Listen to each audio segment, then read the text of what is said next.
Assalamu alaikum. This is Mohammad San Chauhan, and today we are going to learn laws of radicals and rules of radicals. हमने real and complex number की series को continue किया हुआ है, real and complex number के chapter को continue किया हुआ है, जिसमें सारे कॉन्सेप्ट्स हम वन बाय वन डिस्कस कर रहे हैं। और आज जो हमारा टॉपिक है that is laws of radicals या फिर रूल्स। ठीक है, जब किसी भी नंबर में अगर रेडिकल्स आ जाते हैं तो उन रेडिकल्स को अक्सर देखकर हम क्वेश्चन को इग्नोर करते हैं या फिर हम परेशान हो जाते हैं कि ये क्वेश्चन जो है कैसे सॉल्व होगा। ठीक है, तो जस्ट इनके रूल्स और लॉज को हम देख लेंगे, याद कर लेंगे तो ये क्वेश्चंस जो हैं वो हमारे लिए आसान हो जाते हैं। तो देखते हैं कि हमारे पास कौन कौन से रूल्स हैं जिनको हम अप्लाई करके जो है रेडिकल के क्वेश्चंस को आसान बना के उनको सॉल्व कर सकते हैं। ठीक है, तो here are the rules. 4 rules मैंने यहाँ पे लिखे हैं। तो टोटल 7 रूल्स होते हैं। पहले हम 4 को डिस्कस करेंगे और बाद में 3 को भी डिस्कस कर लेंगे। ठीक है, तो पहला रूल हमारे पास आता है a multiply a is equals to a। यहाँ पे a और a मैंने इसलिए लिखा है क्योंकि आपको पता है कि ये सिंबल के तौर पे हम लिखते हैं। a जो है वो किसी भी रियल नंबर के साथ ताल्लुक़ रखता है और जब भी हमारे पास बेसिस सेम हो जाएंगे, ठीक है, हमें पता है कि ये रेडिकल है, ये रेडिकेंड है। ठीक है, जब भी बेसिस सेम होते हैं और दोनों नंबर्स जो हैं रेडिकल्स में आ जाएंगे तो फिर हम इनको कैसे सॉल्व करेंगे, इनको जो है मिला के जो है रूट ख़त्म करेंगे और वही नंबर यहाँ पे लिख देंगे। ठीक है, कैसे? मिसाल के तौर पे मेरे पास यहाँ पे नंबर है 3 और मल्टीप्लाई रेडिकल 3। ठीक है, दोनों के बेसिस सेम है तो मेरे पास आंसर क्या आ जाएगा? मेरे पास आंसर 3 आएगा। ठीक है, अब मिसाल के तौर पे 5 मल्टीप्लाई रेडिकल 5, क्या आंसर आना है इनका? 5 ही आएगा। ठीक है, अब 4 मल्टीप्लाई रेडिकल 4, क्या आंसर आना है हमारे पास?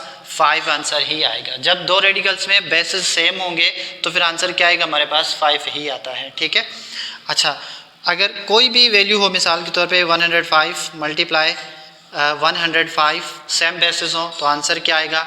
105। जस्ट रूट हम हटा देंगे, रेडिकल्स को रिमूव कर देंगे और फिर हमारे पास जो आंसर आएगा वो जो है सिंपल नंबर आ जाएगा। ठीक है, रूल नंबर 2 को डिस्कस करते हैं। रूल नंबर 2 में क्या होगा? हमारे पास जो नंबर्स हैं वो क्या होंगे? चेंज होंगे। ठीक है, जो बेसिस हैं वो चेंज होंगे, यहाँ पे रेडिकेंड्स चेंज हो जाएंगे। ठीक है, यहाँ पे ए, यहाँ पे बी, ए और बी किसी भी रियल नंबर के साथ ताल्लुक़ रखते हैं और जब रियल नंबर यहाँ पे यूज़ होंगे तो फिर इनको कैसे सॉल्व करते हैं। ठीक है, फॉर एग्जांपल मेरे पास यहाँ पे 3 मल्टीप्लाई 5 है। ठीक है, 2 चेंज नंबर हैं तो इनको हम कैसे सॉल्व करेंगे?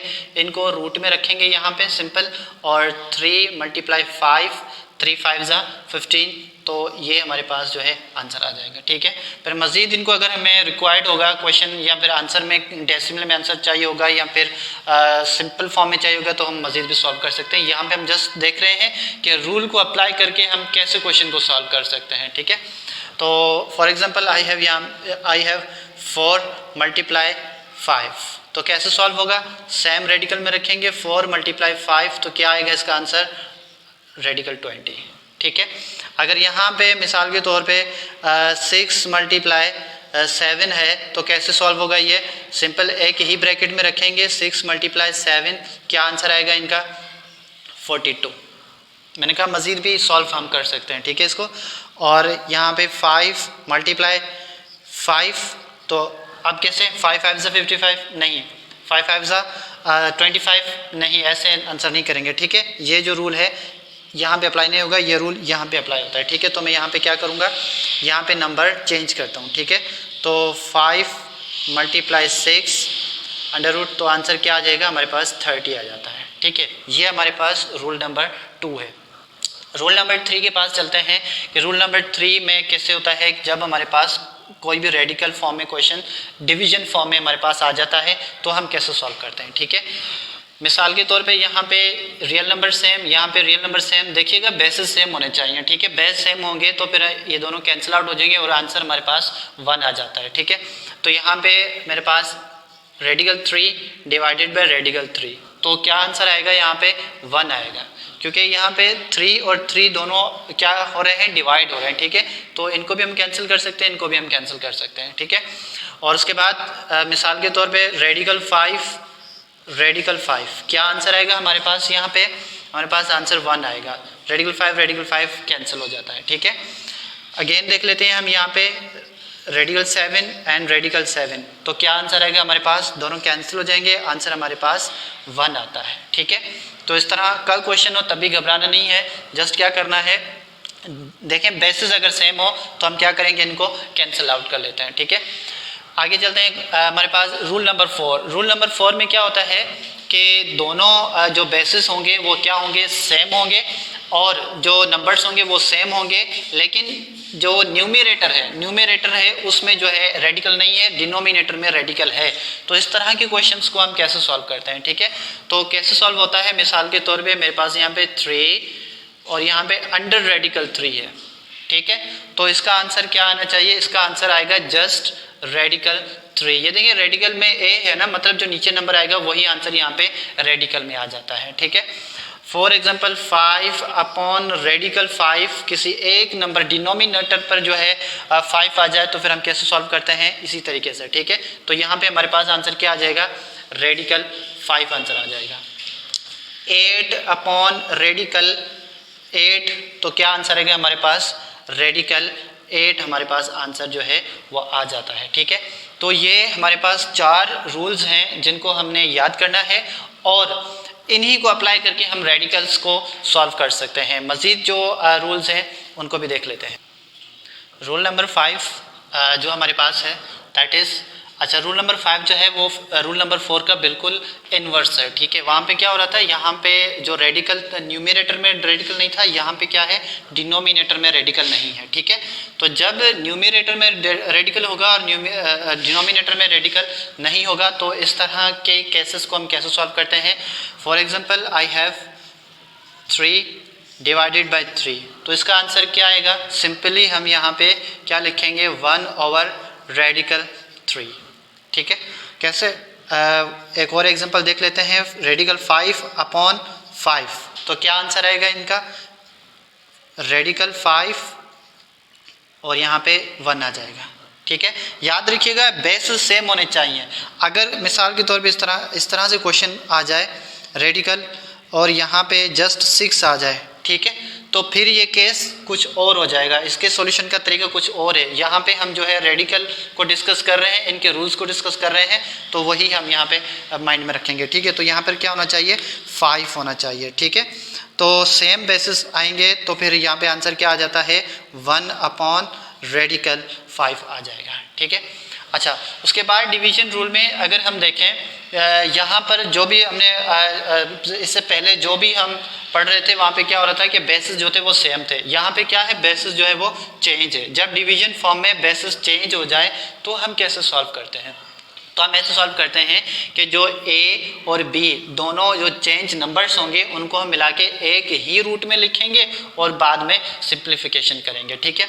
कैसे, for example I have 3 radical 3 upon radical 6, ठीक है। दोनों के ऊपर रेडिकल्स है लेकिन नंबर जो है वो क्या है, चेंज है। तो फिर कैसे सॉल्व करेंगे, इक्वल्स टू दोनों को एक ही रेडिकल में रखेंगे, यहाँ पे 6, और अगर यहाँ पे ये सिंप्लीफाई हो सकते हैं तो हम सिंप्लीफाई कर लेंगे, 3 1 ज़ा 3, 3 2 ज़ा 6, तो क्या आंसर आ गया हमारे पास, 1/2, ठीक है। इस तरीके से अगर यहाँ पे हमारे पास कोई नंबर हो 8 रेडिकल 8 अपॉन रेडिकल 12, तो फिर हम क्या करेंगे, दोनों को एक ही रूट में रखेंगे, 8/12, ठीक है। क्या ये सिंप्लीफाई हो सकते हैं, बिल्कुल हो सकते हैं। तो हम कैसे सिंप्लीफाई करेंगे, 4 2 ज़ा 8 एंड 4 3 ज़ा 12, तो क्या आएगा इसका आंसर, रेडिकल 2/3। तो इस तरह जो है कोई भी क्वेश्चन अगर इस तरह से आ जाए जिनके बेसिस चेंज हो तो फिर हम उनको कैसे सॉल्व करेंगे, हम रेडिकल में रखेंगे और उनको सिंप्लीफाई करके आगे सॉल्व करेंगे, ठीक है। और अगर आंसर हमारे पास आंसर अगर रिक्वायर्ड होगा कि इसका जो है स्क्वायर रूट या फिर क्यूब रूट रखना होगा तो फिर हम मज़ीद भी सॉल्व कर सकते हैं। तो देखें ये रूल जो है वो एडिशन और सब्ट्रैक्शन दोनों के लिए वैलिड है। तो कैसे, ये एडिशन का है तो सब्ट्रैक्शन भी हम कर सकते हैं इसमें ना, a radical b minus c radical b equals to, अब क्या होगा, a minus c radical b, ठीक है। अच्छा, अब यहाँ पे देखें ए और सी चेंज, बी जो है दोनों रेडिकल्स में सेम। जब रेडिकल्स में दोनों बेसेस सेम होंगे, नंबर्स सेम होंगे, तो ही हम ये फार्मूला अप्लाई कर सकते हैं। अदरवाइज हम क्या करेंगे, पहले सिंप्लीफाई करेंगे, सॉल्व करेंगे, दोनों ब्रैकेट्स को सेम करेंगे, उसके बाद जो है हम ये फार्मूला अप्लाई करके रेडिकल्स को सॉल्व करेंगे। ठीक है, अब कैसे?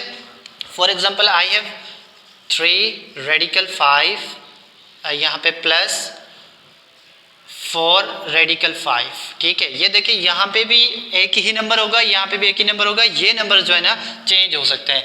अगर सेम हो तो भी नो प्रॉब्लम, सॉल्व करने का तरीका जो है वो सेम होता है। ठीक है, तो अब यहाँ पे हम कैसे सॉल्व करेंगे? 3 + 4 यानी कि ये ए हो गया हमारे लिए और ये सी हो गया, ये दोनों बी हो गए। ठीक है, तो बेसिस ये जो सेम हो गए रेडिकल्स, इनको हम यहाँ पे एक दफ़ा लिखेंगे। ठीक है, 3 + 4 कितने होते हैं? 7 रेडिकल 5।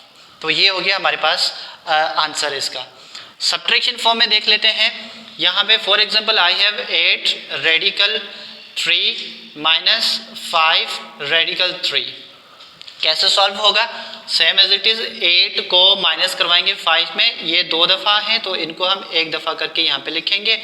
8 में से 5 सब्ट्रैक्ट करेंगे, हमारे पास आंसर आएगा 3 रेडिकल 3 आंसर आ जाएगा। ठीक है, इन केस अगर ये दोनों रेडिकल्स सेम नहीं होते हैं तो फिर हम क्या करेंगे, इनको हम जो है मज़ीद सॉल्व करेंगे, सिंप्लीफाई करेंगे, सेम ब्रैकेट रखेंगे, उसके बाद जो है हम सॉल्व करेंगे। ठीक है, तो मैं इसकी भी एक एग्जांपल आपको यहाँ पे बता देता हूँ कि जब रेडिकल सेम नहीं होते तो फिर हम कैसे सॉल्व करते हैं। For example I have 5 radical, यहाँ पे 5 नहीं लिखता हूँ, यहाँ पे कोई बड़ा नंबर ले लेता हूँ, 8 and 5 + 225। ठीक है, अब इस तरह के क्वेश्चंस को हम किस तरह से डील करते हैं और कैसे सॉल्व करते हैं। ठीक है, तो देखें यहाँ पे ये 5 है, यहाँ पे 25 है, तो ये दोनों सेम नहीं है। पहले हमें क्या करना है, इन दो ब्रैकेट्स को, इन दो रेडिकल्स को, इनकी वैल्यूज़ को सेम करना है, उसके बाद जो है इस फार्मूले को हम अप्लाई करके सॉल्व कर सकते हैं। यहाँ पे एडिशन हो या फिर सब्ट्रैक्शन हो, प्रोसेस सेम ही है। तो हम क्या करेंगे, 25 के यहाँ पे हम निकालेंगे फैक्टर्स। ठीक है, 25 के फैक्टर्स निकालेंगे। ये ऑड नंबर है तो ऑड का ही जो है टेबल जाएगा यहाँ पे। 25 5 25 एंड 5 1। ठीक है, यानी कि यहाँ पे क्या हो जाएगा, 8 रेडिकल 5 + 2 और यहाँ पे ये हो जाएगा 5 रेडिकल 5। ठीक है, तो इन दोनों का पेयर्स बन रहा है, तो पेयर के लिए हम क्या करेंगे, 8 रेडिकल 5 + 2 और ये पेयर बन गया तो हम इसको एक दफ़ा यहाँ पे लिखेंगे। ठीक है, अब देखिए रेडिकल दोनों के सेम हो गए, तो अब हम आसानी से सॉल्व कर सकते हैं। 8 + 2 रेडिकल 5 एंड ये 10 रेडिकल 5 हमारे पास आंसर आ जाता है। ठीक है, अगर दोनों ब्रैकेट्स को सेम के जो है वैल्यू सेम नहीं है तो इसका अलग से हम एलसीएम निकालेंगे, फैक्टर्स निकालेंगे, इसका अलग से निकालेंगे, दोनों की वैल्यूज़ को सेम करके उसके बाद जो है हम सॉल्व करेंगे। आई होप आपको रूल्स ऑफ रेडिकल्स क्लियर हो गए होंगे। अगर कोई क्वेश्चन हो तो आप कमेंट्स बॉक्स में पूछ सकते हैं। Thank you very much.